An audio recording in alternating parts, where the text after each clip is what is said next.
Hi friends, welcome to my channel. இன்றைக்கி நம்ம சேனலில் நைட்டு இப்படி கிச்சனை க்ளீன் பண்ணி வச்சிட்டிங்கன்னா உங்களுக்கு காலையில் சமைக்கிறதுக்கு ரொம்ப ஈஸியாக இருக்கும். எந்த ஸ்மெல்லும் வராது. நான்வெஜ்ஜெல்லாம் செய்யும்போது இந்த மாதிரி கிச்சனை க்ளீன் பண்ணி வச்சுருந்தீங்கன்னா உங்களுக்கு எந்த ஒரு பேட் ஸ்மெல்லும் வராது. ரொம்ப உங்கள் வேலையை சுலபமாக முடிச்சிடலாம். அதுக்கு முன்னாடி மறக்காமல் நம்ம சேனலை சப்ஸ்கிரைப் பண்ணி சப்போர்ட் பண்ணுங்கள். இப்போ வாங்க நம்ம வீடியோக்குள்ளே போகலாம். என்னோடய கிச்சனில் நைட் டைம் டின்னர் முடிச்சுட்டு பாருங்கள் எல்லாமே எப்படி இருக்குது. நான் மிச்சமானதெல்லாம் சூடு பண்ணி தனியாக எடுத்து வச்சிடுறேன்.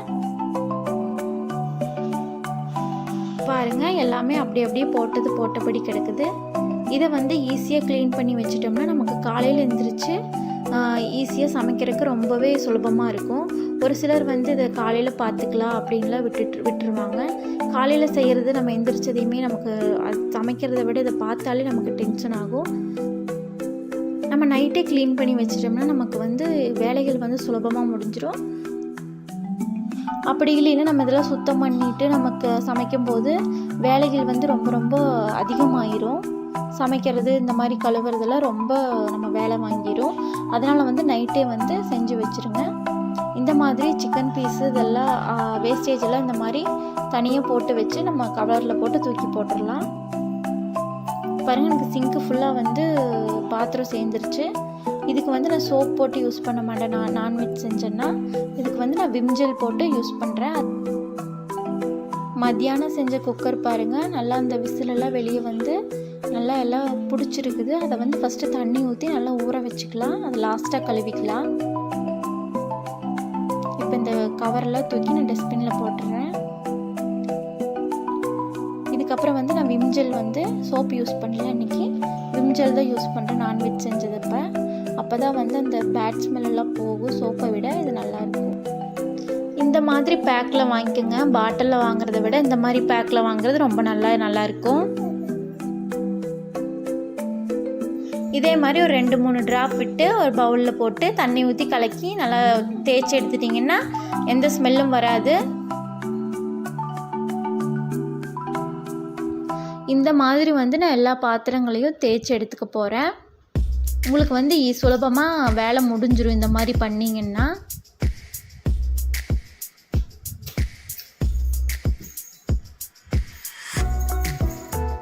பாருங்கள் எல்லாமே முடிஞ்சிச்சு.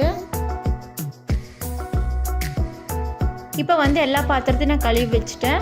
இப்போ இதை எடுத்து தனியாக எடுத்து கீழே வச்சிடறேன். இதுக்கப்புறம் நம்ம இதெல்லாம் சுத்தம் பண்ணிடலாம். இந்த வேஸ்டேஜ் எடுத்து நான் டஸ்ட்பினில் போட்டுற போகிறேன் தனியாக. இதை ஒட்டுக்க போட்டுறாதீங்க, தனியாக வச்சுக்கோங்க. இப்போ சிங்க்கு எல்லாமே நம்ம கழுவி எடுத்துடலாம். அந்த மிச்சம் இருக்கிற விம் ஜெல்லை வச்சு நான் தொடச்சி நல்லா தேய்ச்சி நல்லா ஸ்க்ரப் பண்ணி எடுத்துக்க போகிறேன். அப்போ தான் அதில் ஒட்டி இருக்கிற எந்த கெட்ட வாடையும் வராது. இந்த மாதிரி எல்லா பக்கம் தேய்ச்சி எடுத்துக்கோங்க. இது நான்வெஜ் செய்கிறப்ப மட்டும் இந்த மாதிரி நீங்கள் யூஸ் பண்ணிக்கோங்க. மற்ற நாளில் நான் அந்த பவுட்ரு போட்டு தான் யூஸ் பண்ணுவேன். சபீனா பவுட்ரு போட்டு அந்த மாதிரி ட்ரை பண்ணிக்கோங்க.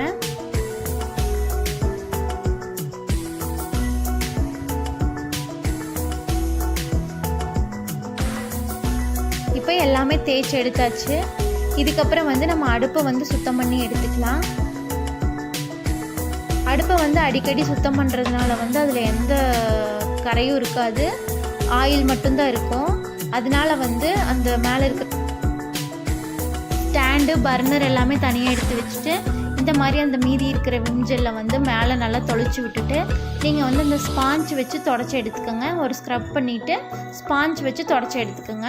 கரை அதிகமாக இருந்துச்சுன்னா இதில் கரை அதிகமாக இல்லை, எண்ணெய் பிசுக்கு தான் கொஞ்சம் அதிகமாக இருக்குது. அதனால நான் ஸ்பாஞ்ச் மட்டும் வச்சு தொடச்சி எடுத்துக்கிறேன். இந்த மாதிரி நீங்கள் அடிக்கடி க்ளீன் பண்ணி வச்சுட்டா அடுப்பு ஈஸியாக க்ளீன் பண்ணி நம்ம எடுத்துக்கலாம்.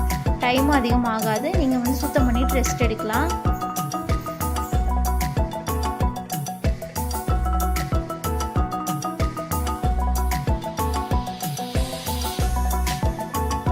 இந்த மாதிரி மேலேயும் எல்லா பக்கமும் தொடச்சி எடுத்துக்கலாம். இந்த அடுப்பு பக்கத்தில் எல்லாமே அப்புறம் டைல்ஸு எல்லாமே தொடச்சி எடுத்துக்கலாம். அதே மாதிரி உங்களுக்கு எந்த பேட் ஸ்மெல்லும் வராது. நான்வெஜ் செஞ்சுருக்கிறீங்க அப்படிங்கிற உண்டான தடையுமே இல்லாமல் நல்ல வாசனையாக இருக்கும் கிச்சன் இந்த மாதிரி க்ளீன் பண்ணிங்கன்னா. இப்போ இப்போ பாருங்கள் எல்லாமே க்ளீன் ஆயிடுச்சு. அதுக்கப்புறம் அடுப்பை வந்து ஒரு வேஸ்ட்டான கிளாத் வச்சு நீங்கள் தொடச்சி எடுத்துக்கோங்க. இந்த மாதிரி தொடச்சி எடுத்து வச்சுக்கோங்க. அடுப்பு எப்போவுமே நல்லா சுத்தமாக நீட்டாக இருக்கும். உங்களுக்கு வந்து அடிக்கடி இப்படி நீங்கள் வந்து சுத்தம் பண்ணி வச்சிட்டிங்கன்னா வேலைகளை வந்து சுலபமாக முடிஞ்சிடும். நைட்டு இந்த மாதிரி பண்ணி வச்சுட்டு தூங்குனீங்கன்னா காலையில் எழுந்திரிச்சு சமைக்கிறதுக்கே ரொம்ப ஆர்வமாக இருக்கும்.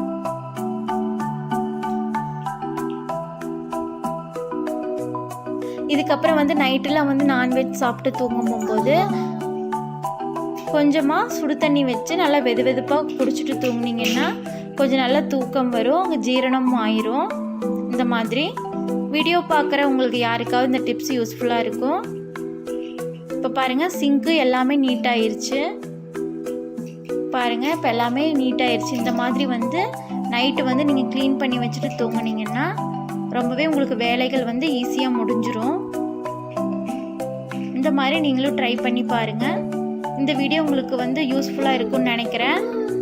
உங்களுக்கு இந்த வீடியோ பிடிச்சிருந்துச்சுன்னா மறக்காமல் நம்ம சேனலை சப்ஸ்கிரைப் பண்ணி சப்போர்ட் பண்ணுங்கள். இன்னொரு வீடியோவில் நம்ம பார்க்கலாம். தேங்க்யூ.